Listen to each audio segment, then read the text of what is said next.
probably not going to look at this, but. Hi, everyone. Welcome back.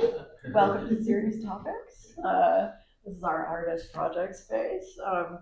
Today we have the profound honor of being able to have an exhibition of Shiri Mordecay's work. She's here from Brooklyn. I've known her for, 24 years?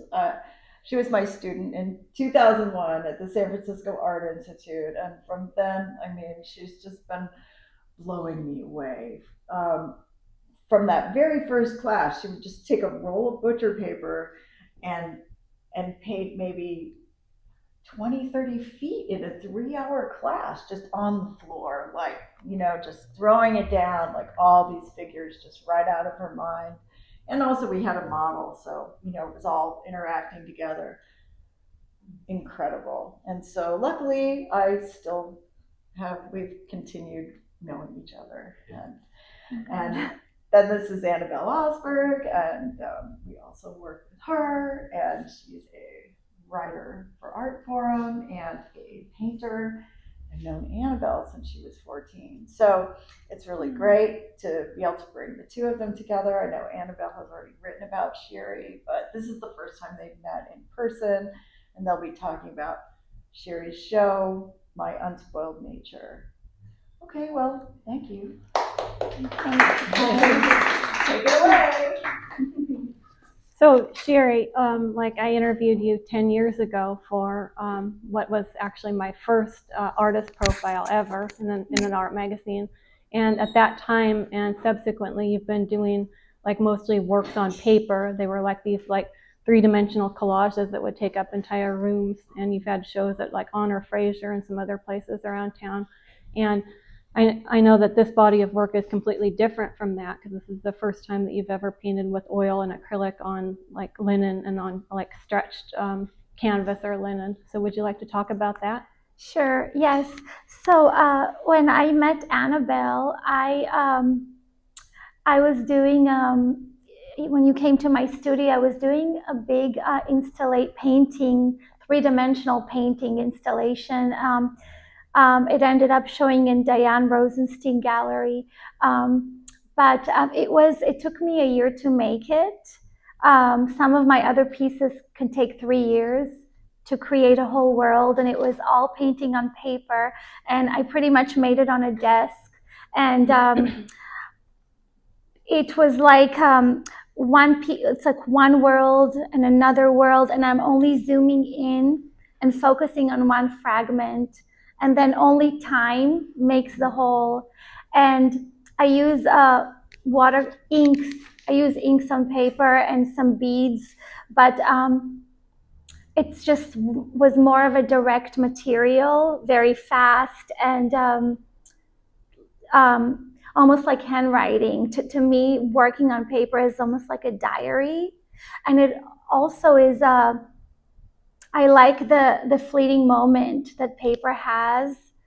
I like the way ink lands on paper or water medium lands on paper. Also, I'm able to it seems like spirit goes really fast through water. And so, yes. Tell me, how is that different than what you've done in this show? What was the experience painting on linen?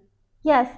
So before I got to these, during COVID, I didn't really have enough space, or I didn't want to create the three-dimensional worlds anymore. I just wanted to focus on what's easy, so I just made small watercolors, and Kristen has some of it. So this is how I sort of went back into one plane, because before I was just working for the whole, and the whole was, the satisfaction at looking at a whole was only after a year or sometimes few years. And so then I started to just see things in a two-dimensional plane, because I don't think I don't think like a painter that way. It's almost I'm just somebody who's making worlds. So coming to this work, it's such a different material to me, even though I worked on the floor with these. They were unstretched canvases. But the canvas itself it's no longer like a diary to me. It's just so physical. It's in the physical world. It doesn't have the same intimacy to me. It's very good. It's different because it takes me into a different unknown place. But I almost want to hide. There's a part of me that wants to hide. And this is almost like a commitment to be physical. And acrylics, I use the acrylics. They're not quite watercolors. They're a lot more plastic-like. They're beautiful because it's a really good acrylic. Kristen sent that to me. And they are very beautiful. But they weren't as elemental as the watercolors. And so I wanted to add, hi Eric, I wanted to add, put oil, a little oil paints. Now I don't know how to use oils. So again, I was struggling with the physicality of oils. It's such a beautiful material, but I don't really know how to use it. So I made it work the way I know how to, it was an after layer. Yeah. And it is beautiful. I would like to explore it more. You have quite a range there, like some of the areas, like events, your expertise in watercolor, like some of the acrylics you cooled almost like watercolor, and I can see that. But for somebody that doesn't know how to use oils, you sure did an impressive job, because I wouldn't have guessed if I came in here and saw these that you had never painted in oil before. Thank you. Yes, it's everything is pigments and material and stuff from the world.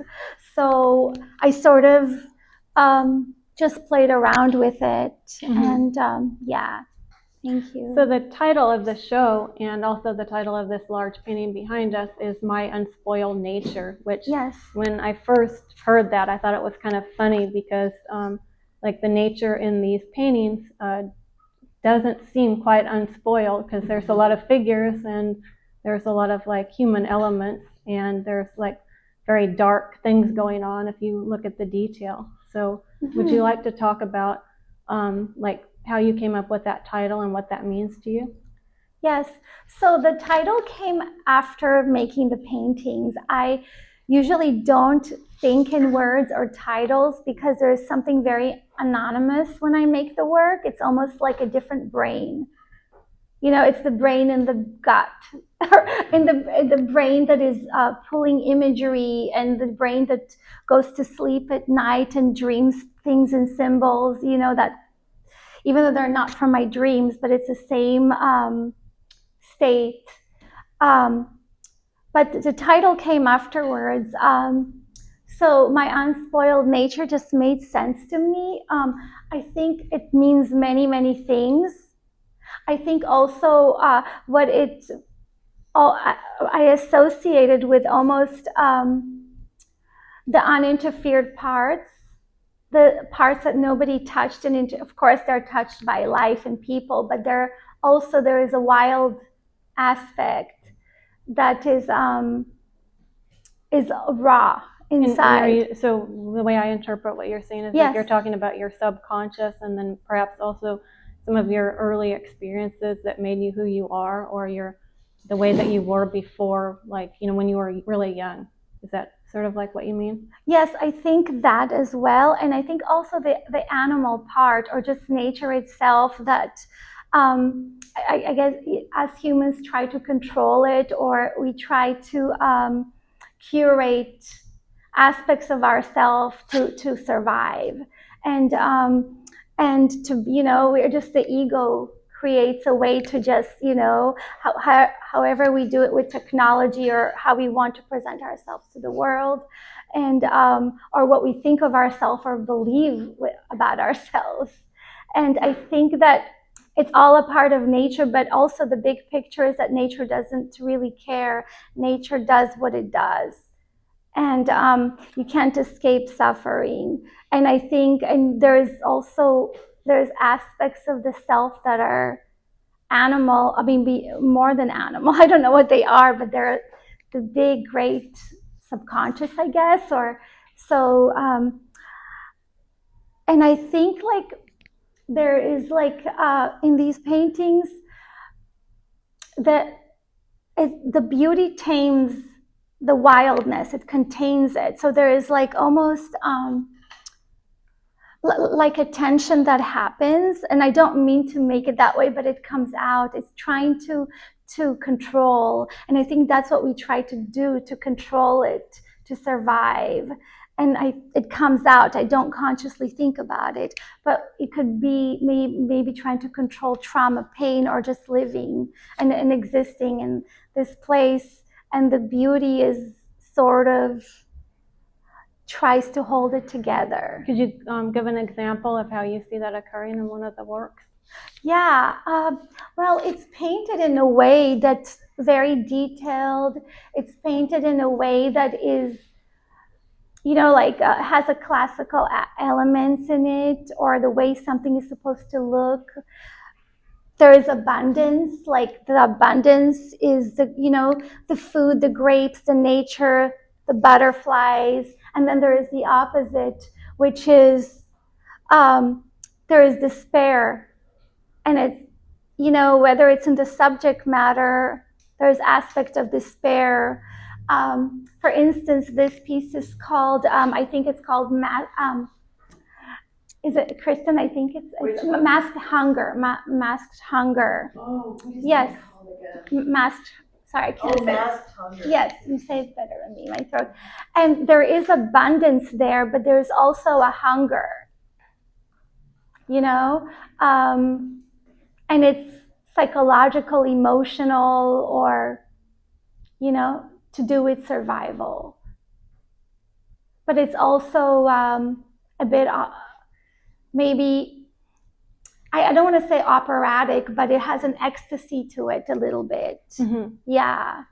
When I hear the term "my unspoiled nature," like in terms of what you've been saying, it makes me think of like people before they're exposed to, you know, like life and the dreams that one has, or the sensations that one has, like in infancy, possibly even before one is born, and it makes me think about that, and like also about like the idea of like, as soon as you're born, you know, you start to have these experiences, and as you were mentioning, like in order to survive, you have to do things that you might not want to do, and, you know, reality becomes, you know, more and more harsh, like as you grow older.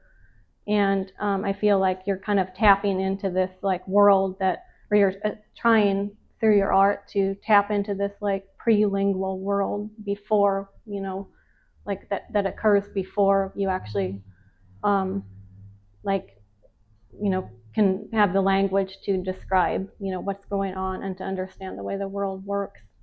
And it also goes along with the fact that I feel like a lot of the figures in your paintings appear to be young, like these appear to be like little girls, or and then they also seem like the way that you make them, that they're almost coming into being, like they're almost like spirits, or like you said, dreams or visions. They're not fully formed. Yes.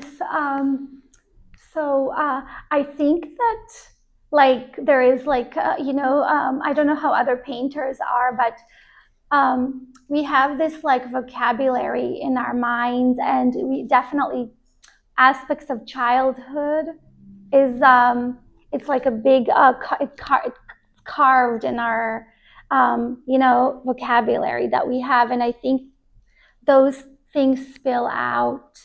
And I think like the characters, they're real to me, but they play with fantasy, and maybe it's the child like fantasy. Yeah, they're almost like fairy tale characters, like the characters that you would see in, like, you know, Grimm's fairy tales or something like that, where there's this dichotomy between the beautiful, you know, princess or whatever, and then the horrible monsters and witches. And they almost, like some of your figures, like these figures here, look very much like they could be fairy tale illustrations. Thank you. And I don't think about it or intend it to be this way, but they do come out this way. Yeah.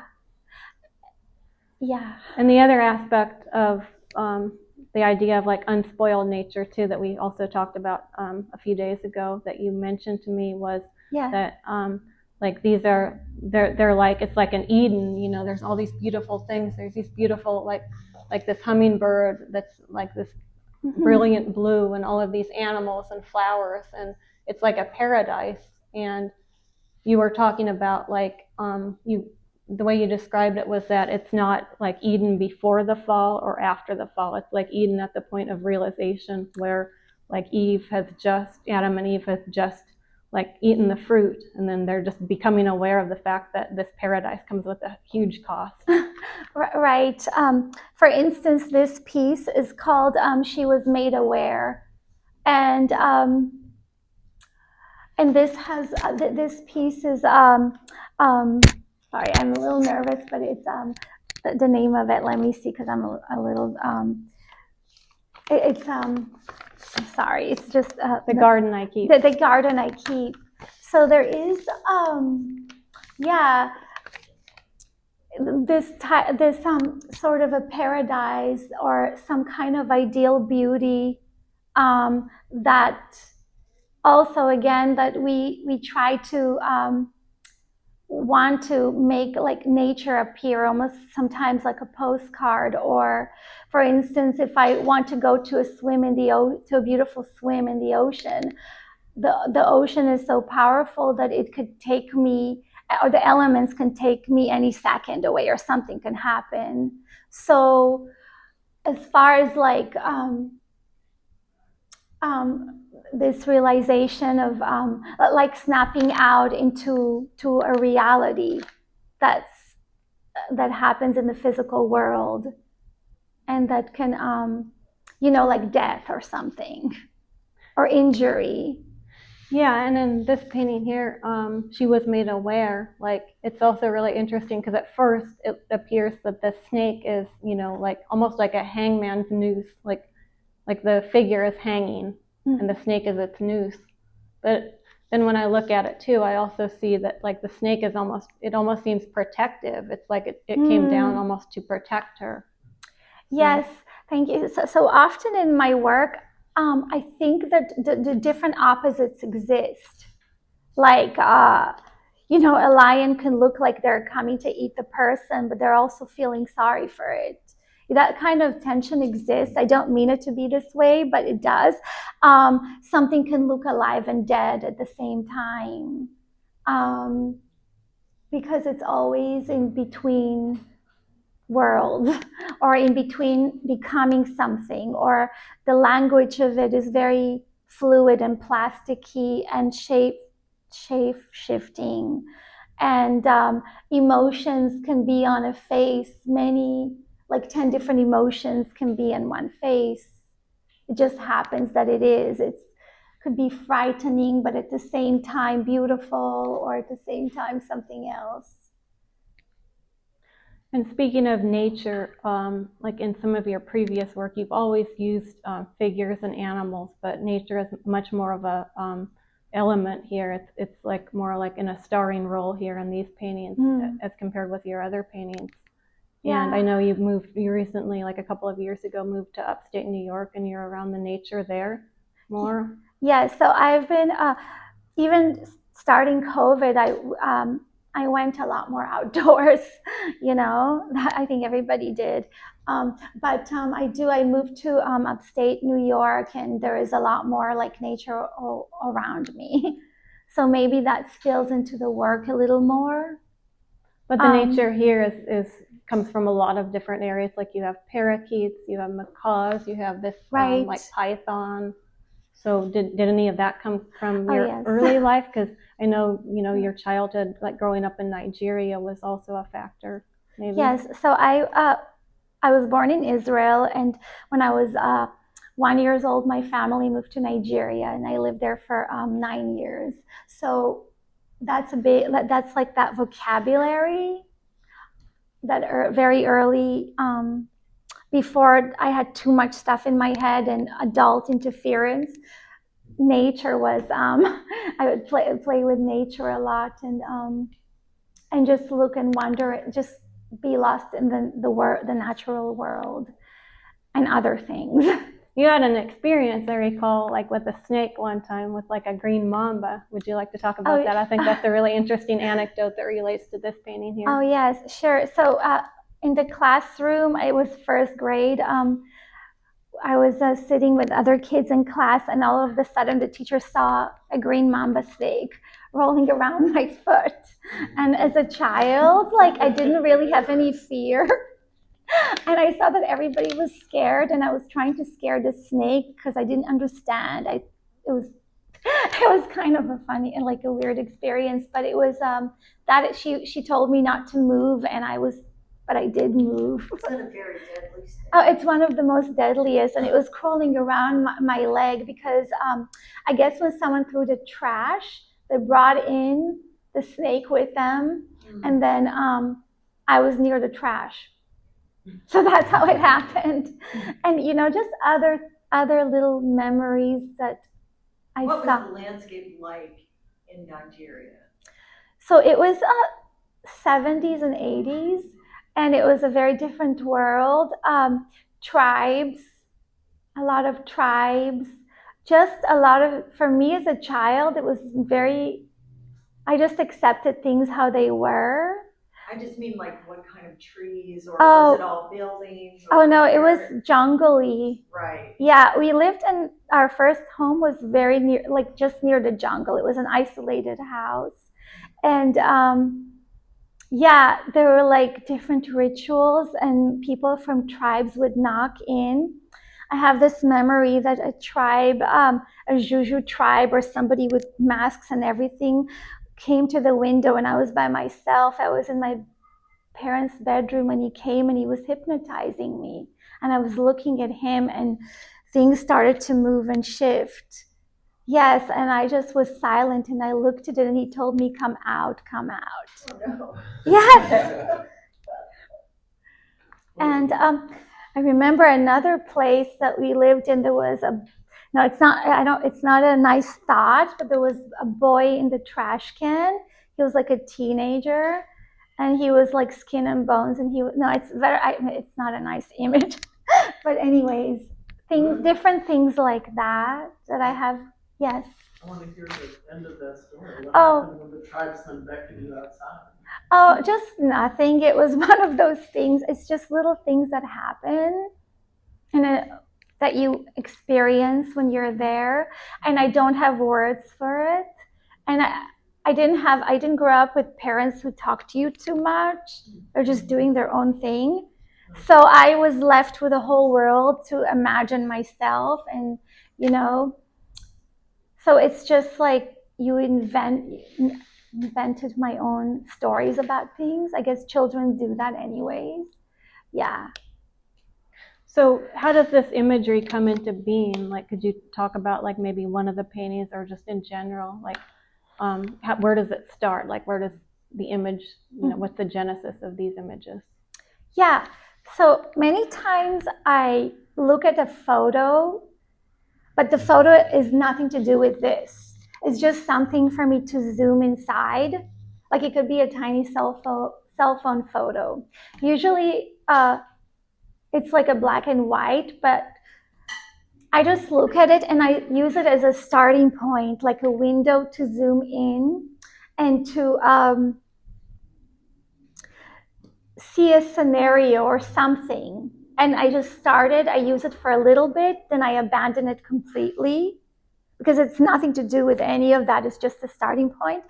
And from then, I don't look at the whole. I just kind of just stay in one place, because what happens when I need to see something emerging so I can believe the rest of the vision. So I know that many painters, they paint the whole, or they plan certain things. But for me, it starts from one point that has to be visual and emerge, so I can believe in the rest of the vision, so I can start to see what it wants. So it starts to talk to me, and it says, okay, this is what's next. that's what's coming up next, or this is what I see. So it's almost like a conversation, and it's almost like a conversation with the being that emerges. And you've mentioned like the voodoo ritual or whatever like religion it was from. Yeah. And you've also, when we've talked, you've talked about how like you see your painting almost like a ritual, or there's like a ritualistic aspect to it. Could you talk about that a little? Yeah, sure. So I think that like just like cave paintings, it's almost like a way to call it to pull out spirit in between the worlds and bring it here to materialize something. So there is like a sort of a layer. I think that's probably the main thing, is that is to make the painting materialize and to make these beings come alive. And so it's like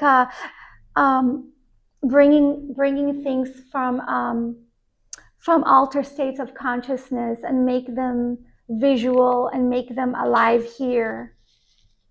And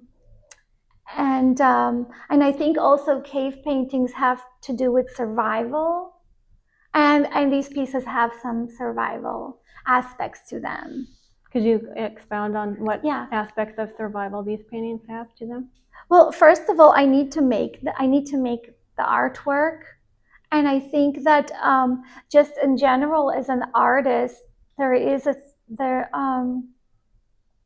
didn't really think about exactly how to say that, but I think they have to come out, and I think that I have to be making them, and I think there's like spirit that always wants to emerge from them. So I think this is what it is. But if anybody wants to say anything, or I don't know how to talk about that. I think what you mean is that you feel compelled to like, you have these ideas and you feel compelled, like it's almost like a compulsion to get them out onto the canvas. Yes, I think also the brain is obsessed with something. It doesn't know what it's obsessed with, but the brain wants to figure out something, and it's hoping that the next piece or something, it wants to work out something. So there is an obsession that's driving you. It wants to work out of some kind of puzzlement.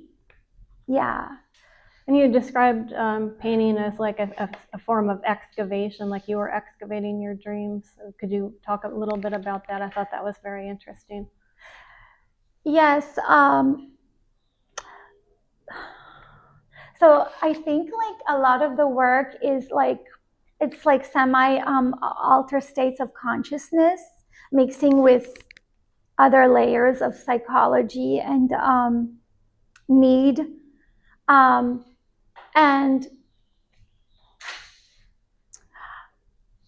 one of the artists that I looked at for a little while was Frank Arabak, and what he like, it has it's parallels maybe to my work, but I do it from a different way. But he paints, for instance, a portrait or a person that he knows, and I think some of them take a year, or I don't know, a long time.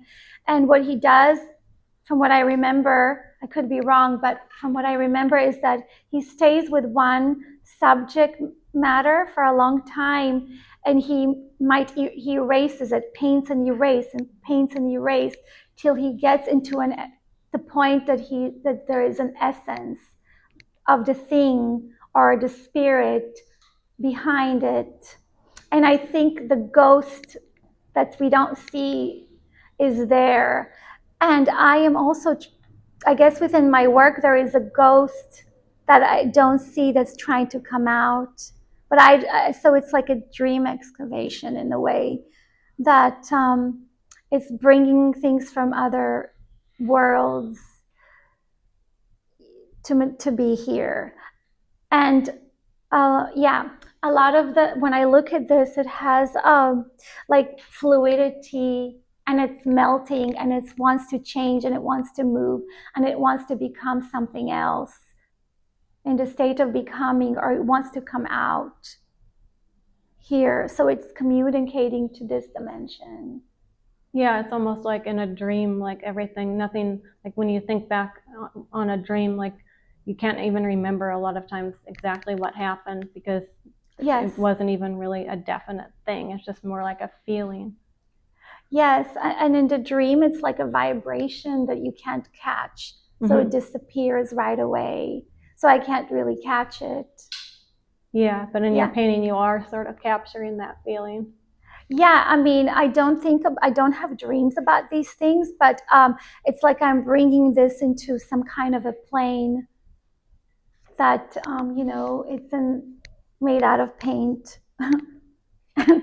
Yeah. And I'd like to also talk about the role of time and timelessness in your work, because like none of the figures in your painting seem to really belong to any specific time. And in that way, like each painting, it has like a timeless quality to it.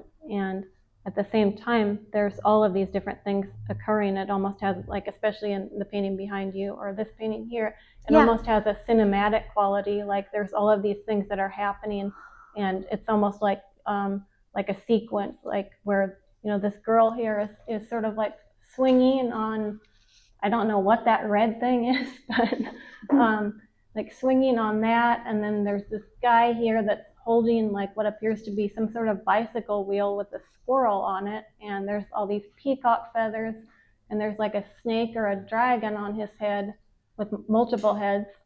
And then it fades into this scene here, which is an entirely different scene, almost like it could be a different painting, with these two like grotesque figures that are holding on to this dead hare that also like is in dialogue with like Dutch and Flemish painting, like still lifes. And then there's this woman here. So there's all of these different times that are sort of like compressed, or these different scenes that are happening like simultaneously, but also like within the course of the painting, it almost moves like this to this to this to this. Is that something that you think about? Yeah, so I think like when the imagination just goes, it doesn't have like it just goes wild, and it goes into it just goes into whatever spills out, and it could be just the collective, the past, the past, other places. Everything is just wants to spill out in a thought form. So it's almost like a thought form, and but it's like without boundaries in a way. Like a lot of the past does come through. So I don't really intentionally think about it or control it, but maybe there is a tendency to, maybe many artists have that. They like the past. There is nostalgia for something, but I don't think it's that. I think it's just almost like could be different memories that are stored in here, that's stored in the subconscious. I don't see it as nostalgic. I see it more as like that it doesn't really belong to a certain time. Like it could belong to the past, but it doesn't have to. It could belong to the future even. Yeah, all that comes out. Yeah, it's like a storage. And one thing is too that I see a lot in your work is there's a sense of humor to the way that you paint, especially the figures, like here, like the elongated noses, and like the giant feet, and the sort of like almost like humorous like exaggeration of proportions, sort of like there's this grotesqueness to a lot of your imagery, but then that humor kind of like softens that, and it creates this dichotomy between these horrible like things that are going on, and then there's these beautiful things, but it's also very funny. So do you ever like think about that? Like, I think that the exaggerations are almost like symbols that like satisfy the emotions, or they speak about an emotional feeling, and exaggeration does that. It's like drama when your brain creates drama or something. You like, for instance, like if I create drama, then I'm able to communicate something. So it communicates a symbolic language. For instance, the foot in this painting, Her Thoughts Became Flowers. It's almost like an ancient foot that walked the earth. It's sort of pretty because it has nail polish, but it's tired and it's like Neanderthal or something, you know. So it's just symbols of emotional states, and you know, her state of mind, or just humanity. The noses in these paintings that my Unspoiled Nature, for instance, they're exaggerated. They could be sort of like they're like anteaters. They have ants. They're eating ants. You can't really see. It's really tiny, but they're eating ants. So maybe it could be like a sort of, there would like a comment or about something about humans and how ridiculous we are, and that we believe our own lies, you know, or not, whatever. It comes out, and I think these characters want to be sort of there. I see that in the character, or the character tells me to have this thing, so I put it in there. So yeah, it's the language that talks back.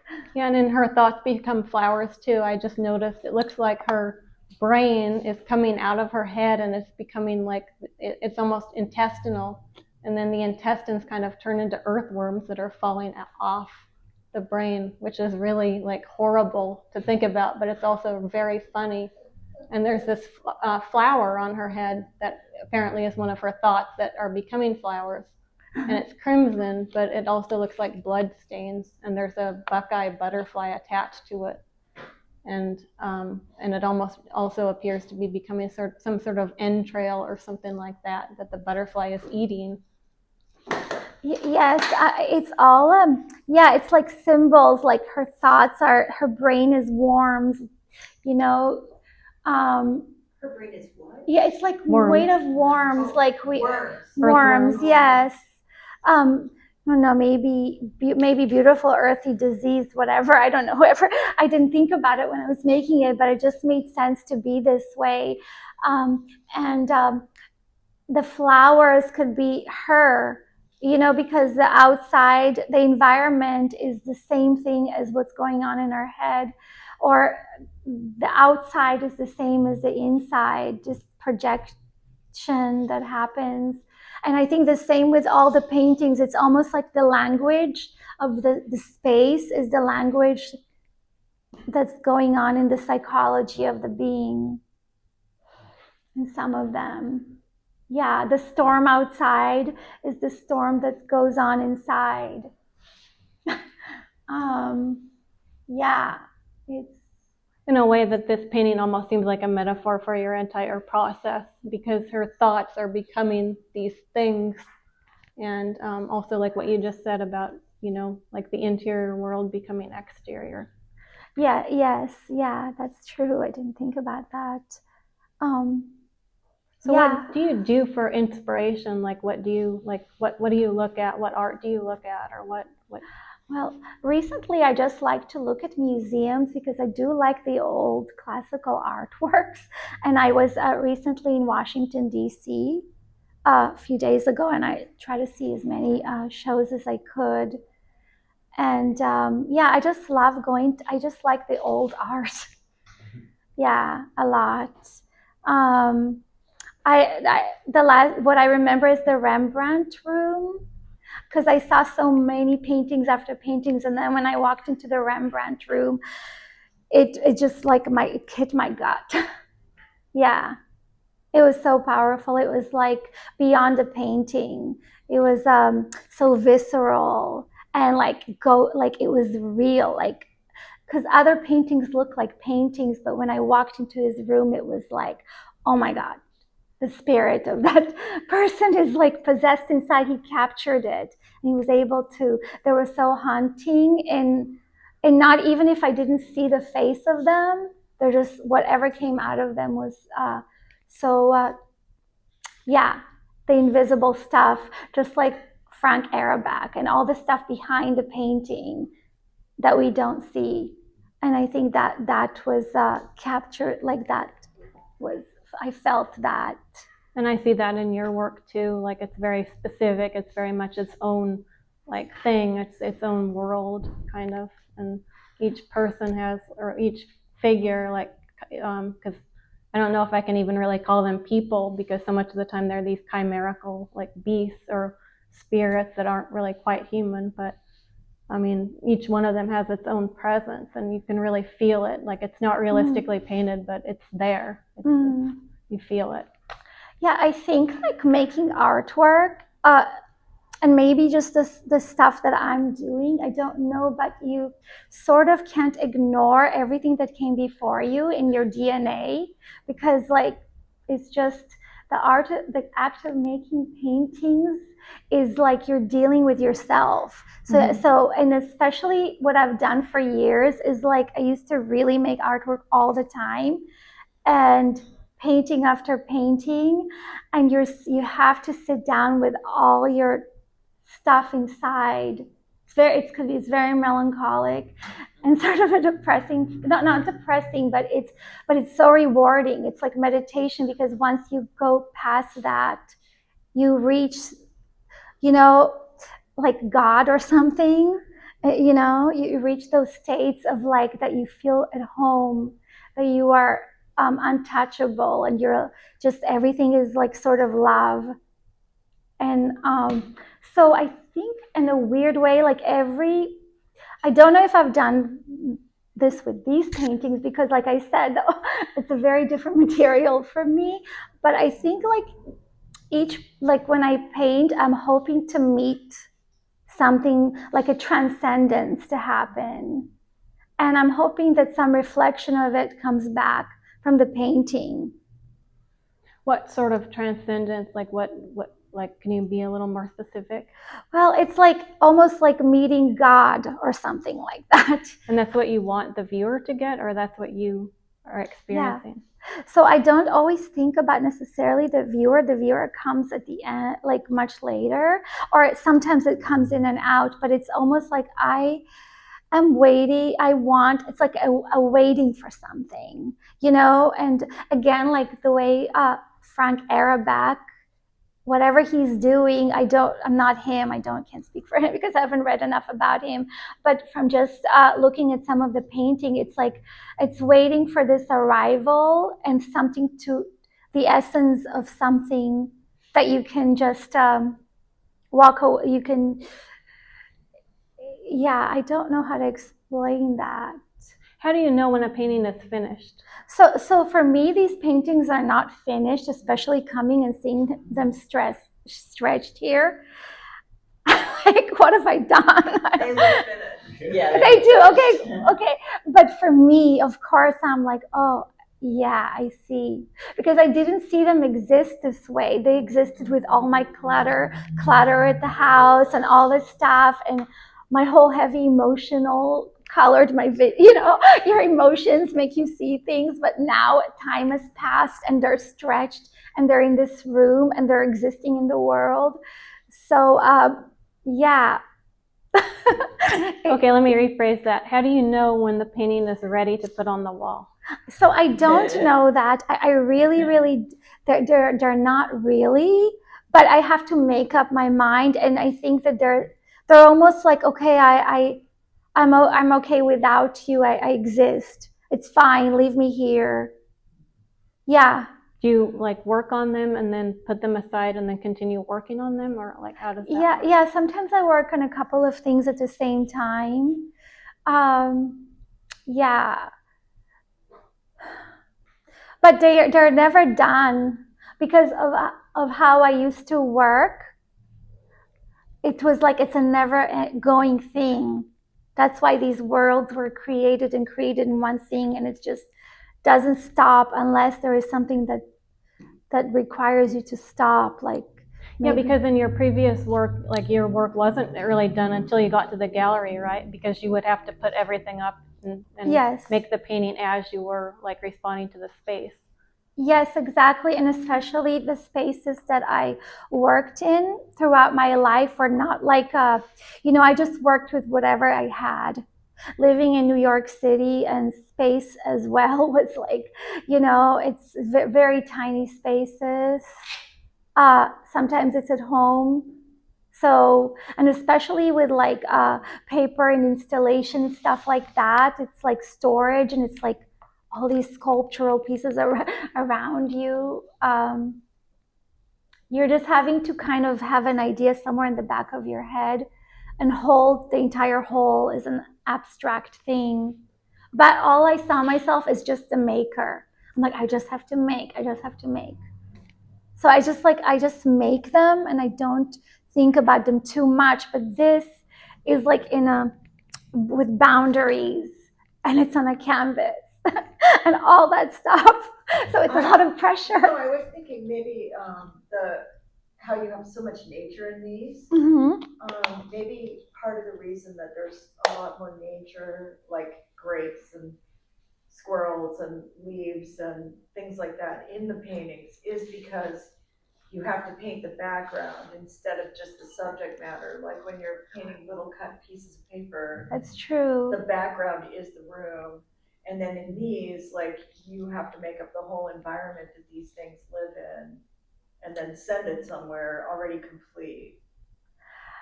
Yeah. I mean, it's possible. You're right because there's a lot of space to cover, and there's a more of a one. Like there's just one unit for the world. This whole world is contained in one unit. So, And the palette has changed a lot too. Your colors have become much more vivid and varied. Would you agree with that? Sure. So yeah, with the watercolors, the work is not as vivid because the way the paper, it's watercolor and it's inks, so it doesn't have the physicality that sits on the surface on a canvas.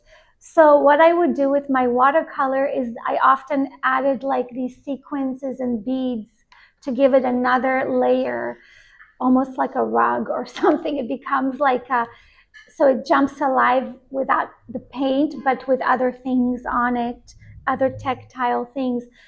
And here the colors are definitely vivid with the acrylics and the oils. So that's a very, that's a different thing, which is You've nice. also built up the oils in certain areas too, like so that there's a 3D texture. It's almost sculptural in certain areas, like here with, like in some of the area here with the yellow flowers and there with the birds. Yes, the acrylic ones, it's true because it's more, it's again, it's not watercolors, so the paint has substance. Is there anything else that you'd like to bring out? Unless anybody wants to ask me anything, but yeah, I don't know what to say. So does anybody have any questions for Shiri? Ask. I'm curious about the places on the body where they seem to become less human and more like that almost looks like an octopus or a squid coming out, where her pelvis would be maybe, and then back here there's like the elephant trunk to the upper one in the middle. The face. And so I'm just interested in like talking up to that. Do you get to a place where you're like, I'm gonna distort the human body, or are you doing it not really thinking it belongs to the body? It's when I make the work, it's almost the visual speaks before the brain, and the way sometimes the gesture goes, I see something else that's becoming something, or it tells you, if you stare at it, if you focus on it, it tells you how it wants to behave, just like the way paint behaves, the image itself behaves too. And so I often notice that because some of the way I paint, especially for years with the water medium, the water medium creates stains. It creates its own thing sometimes. So that morphs into something else. So I think what you were pointing out earlier, that, it's just the stains of the material. And I think these are all, it's all exists in these liquid thought forms that can change and become things, And it's like imagination melting like liquids and alter states. And so it's open to that, to becoming. And the animals and the humans, the nature, the flowers, it's all almost made out of the same thing, Yeah, like just like us, we're made of the same, the stars or whatever, like the sort of the DNA that's tying together everything.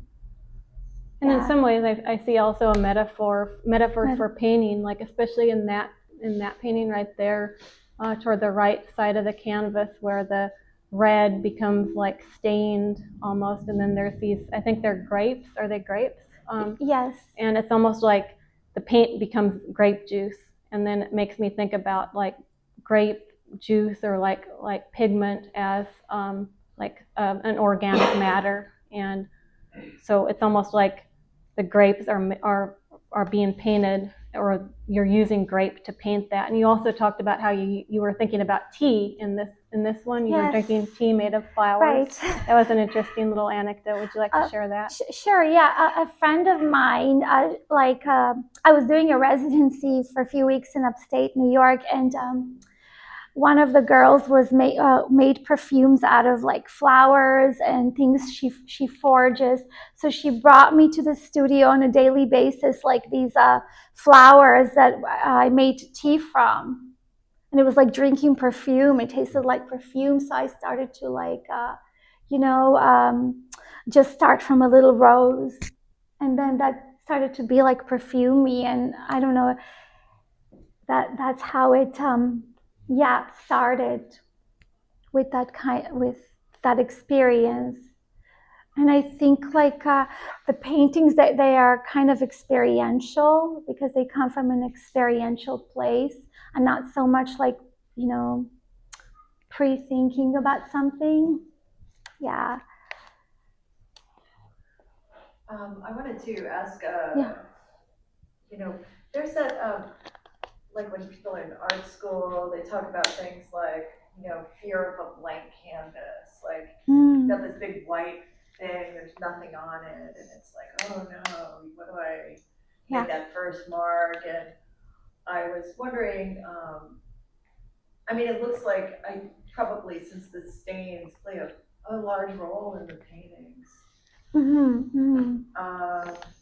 Well, it's really interesting because a lot of the staining is a little paler than the stuff in front, and the figures and in a way, like the staining in the background sort of works like landscape painting, where things that are more pale recede and things that are painted more solid come forward. And so this is two questions, like how much of do you start with stains usually or not, or some of them, are they just accidental, you bumped over and something fell on there, and do you purposefully like think about stuff being landscape and going back in space and then coming forward as it gets more solid and more saturated in color? Yeah. So I think about everything you just mentioned. I didn't start. I think just the nature again of how I used to paint with the water material is that I make a gesture first, and then I made a gesture first, and then I build on it. But it's just I start to see different things. The landscape sometimes, it does happen from spilled water, for sure, and little accidents. But then I go with it, and then I use it more. I don't exactly remember what happened, but yeah, definitely when I put the stuff, for instance, the dragons in the head, they didn't come.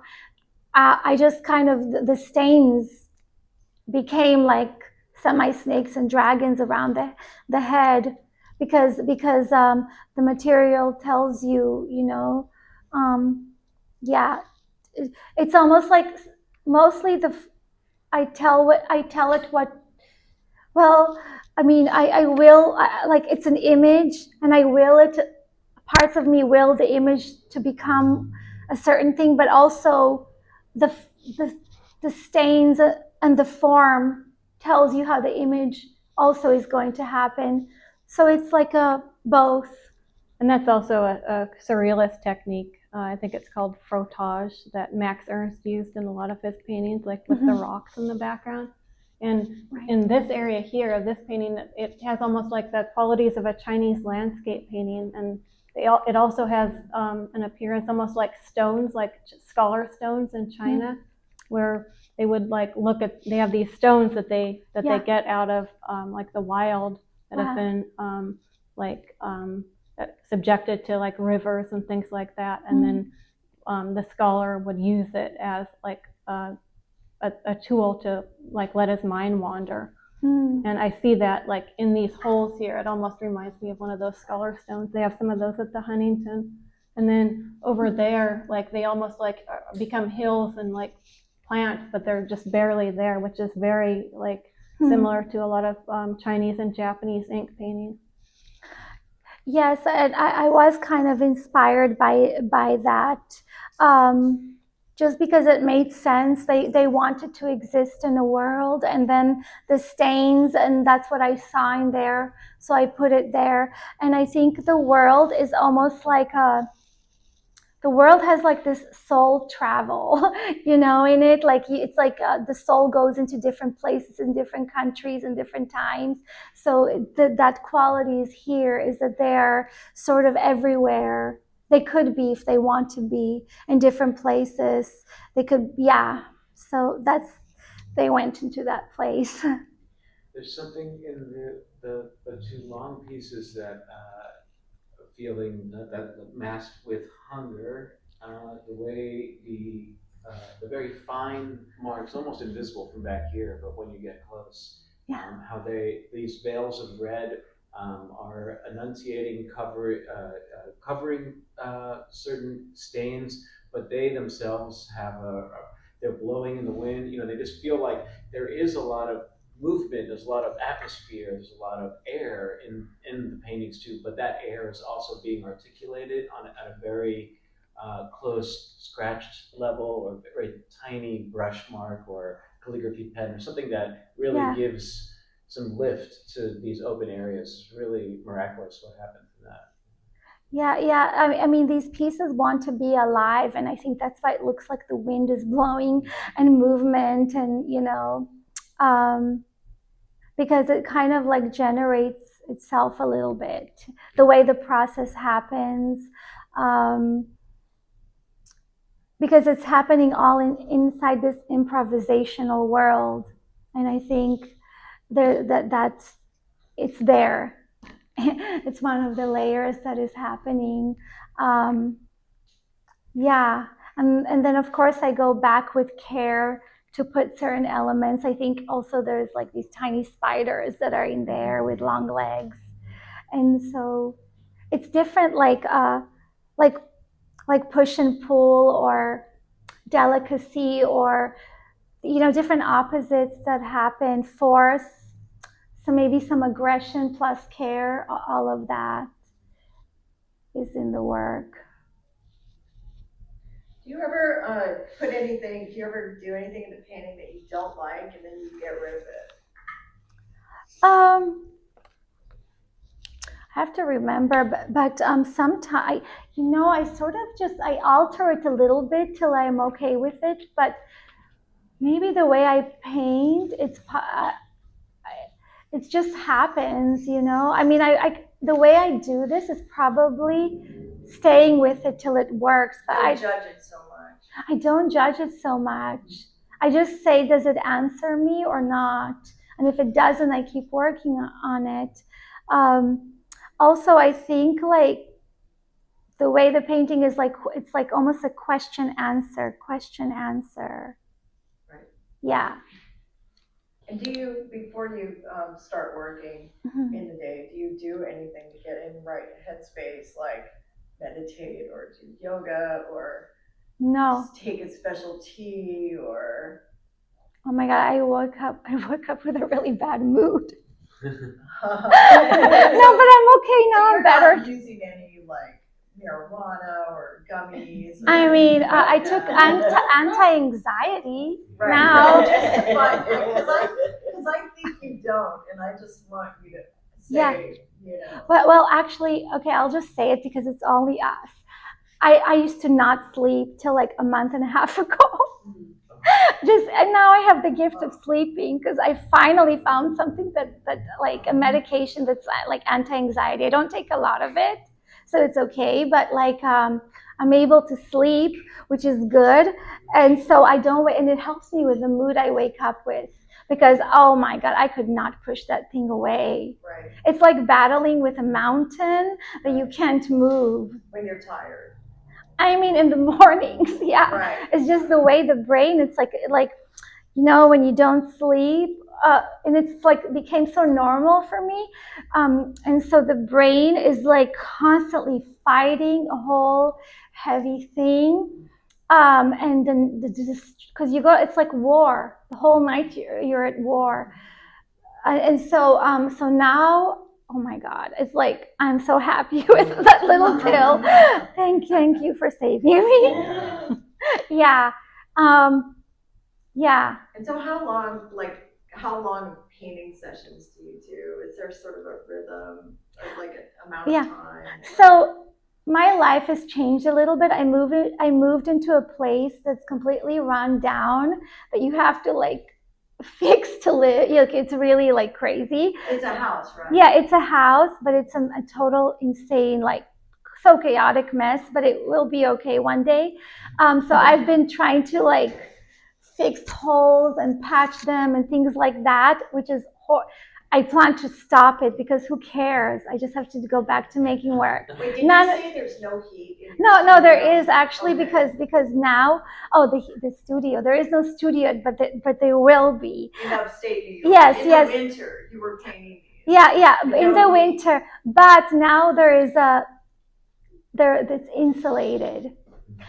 So my point, so you asked me about, so what really works for me the best is to, like, I know we talked about it, Kristen, how like things change for you, but for me, what really works is to not stop and just work.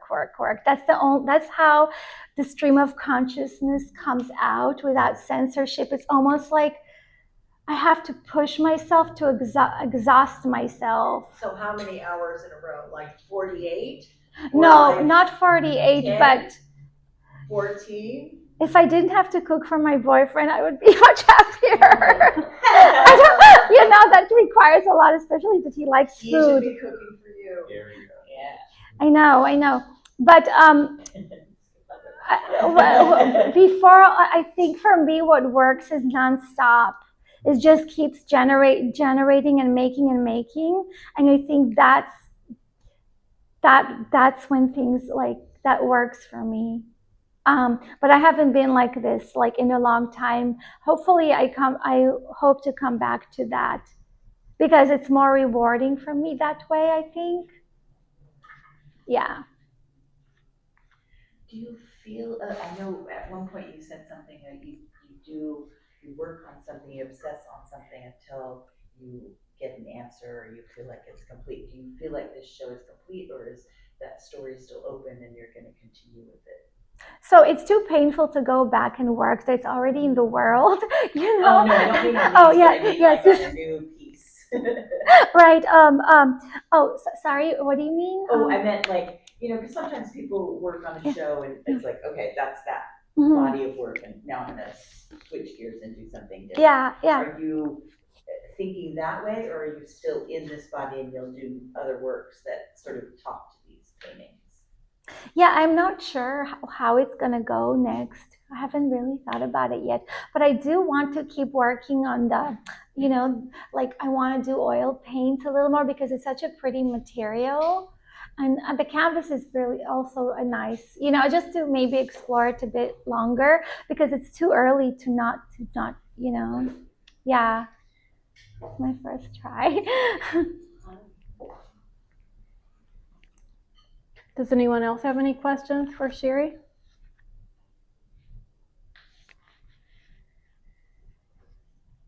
Okay, well, thank you all for coming. Thank you. Thank you, everybody.